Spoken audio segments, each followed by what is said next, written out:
ज्यादा सोच मत, चिंता मत कर, मैं सब देख रहा हूँ।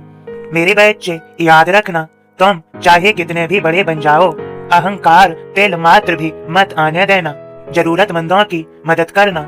जब तक मालिक तुम्हें सहायता करने वालों में रखे, किसी को सहायता की आवश्यकता हो, धर्म का कार्य हो, कोई असहाय है, उसे मदद की आवश्यकता है और तुम मदद कर सकते हो, तो पीछे मत हटो, आगे बढ़कर मदद का हाथ बढ़ाओ। मेरे बच्चों, गिरते हुए को संभालने वाला मालिक का दूत होता है। तुम मेरे ही तो भेजे हुए दूत की तरह हो।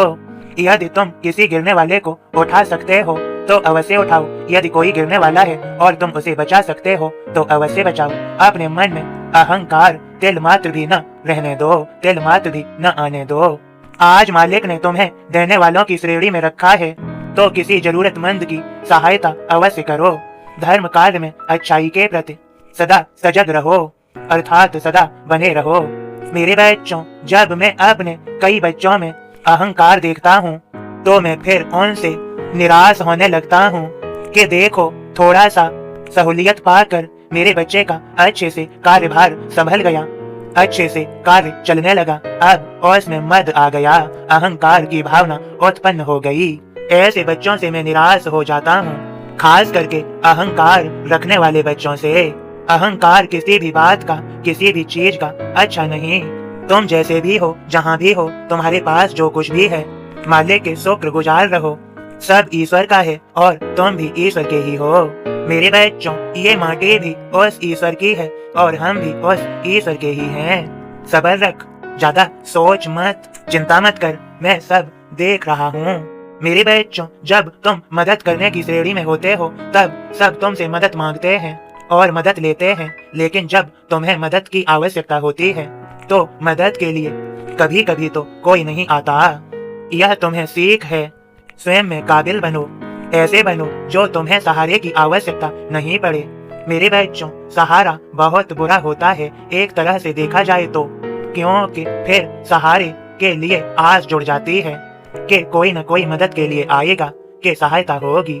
मेरे बच्चों, ऐसे में क्या होता है, कभी कभी कोई मदद के लिए नहीं आता, फिर सहायता भी नहीं होती। यही तो तुम्हें सीख है मेरे बच्चों, क्योंकि तुम स्वयं को ऐसा बना सकते हो, इतना ऊपर उठा सकते हो, श्रेष्ठ बना सकते हो कि तुम्हें सहारों की आवश्यकता नहीं पड़े। तुमसे और सहारा लें, लेकिन तुम्हें किसी के सहारे की भी आवश्यकता नहीं पड़े। ईश्वर पर विश्वास रखो, श्रद्धा सबूरी रखो मेरे प्रति। मैं तुम्हें मजबूत, कामयाब, सफल बनाने के लिए हूँ और मैं तुम्हारे मन पे से सारे भ्रम के पर्दे उठा दूंगा, जिससे तुम अपने आप को और भी तेजी से सफल बना पाओगे, आगे बढ़ पाओगे और अपना जीवन उज्जवल, अच्छा, सर्वश्रेष्ठ बना सकोगे। यही बात तो है मेरे बच्चों, तुम समझ ही गए होगे। और हाँ, मैं कहता हूँ, जीवन में सांसारिक सहारे बुरे हैं, वह मनुष्य को कमजोर बनाते हैं, फिर वह सहारे के बल पर ही आगे बढ़ना चाहता है, खुद का बल नहीं लगाना चाहता। इसलिए मेरे बच्चों, समझो यहाँ पर, जैसे कोई भी नौकरी कर रहा है और उसका बॉस है, वह उसको महीने की पगार अर्थात तनख्वाह देता है, तो बस वह वही उसी तनख्वाह के भरोसे अपना जीवन पूरा व्यतीत करेगा। जितना उसका उस तनख्वाह में गुजारा होगा, वह उतने से ही अपना गुजर बसर करेगा और अपने जीवन में काफी इच्छाओं को मार देगा। जो वो ऊपर उठना चाहता था, सर्वश्रेष्ठ बनना चाहता था, सफल होना चाहता था, अब उसकी इच्छाएं वहीं सीमित हो गई हैं। मेरे बच्चों, जीवन में सहारा किसी का भी हो, यदि तुम कुछ करने लायक हो, कुछ अच्छा, सर्वश्रेष्ठ, तुम सफल होने लायक हो, तो सहारा तुम्हें कमजोर भी करता है, लेकिन जहाँ तक तुम पहुँच सकते वहाँ तक तुम फिर पहुँच नहीं पाते। इसलिए स्वयं अकेले लड़ना सीख जाओ अपनी किस्मत से, अपनी किस्मत को स्वयं लिखना सीख जाओ। सच कहूँ तो तुम्हें किसी के सहारे की जरूरत नहीं, तुम्हारे साथ सदा ईश्वर है। मैं हूँ तुम्हारे लिए, मेरा सहारा ही काफी है। तुम जीवन में सफल हो जाओगे, मेरा आशीर्वाद तुम्हें सभी को मिल गया है। मेरे बच्चों, तुमने वह कथा राजा हरिश्चंद्र की सुनी ही होगी, यदि नहीं सुनी तो मैं तुम्हें भजन के माध्यम से थोड़ा सा सुनाता हूँ। जो विधि कर्म में लिखा विधाता, मिटाने वाला कोई नहीं, वक्त पड़े पर गज भर कपड़ा, देने वाला कोई नहीं।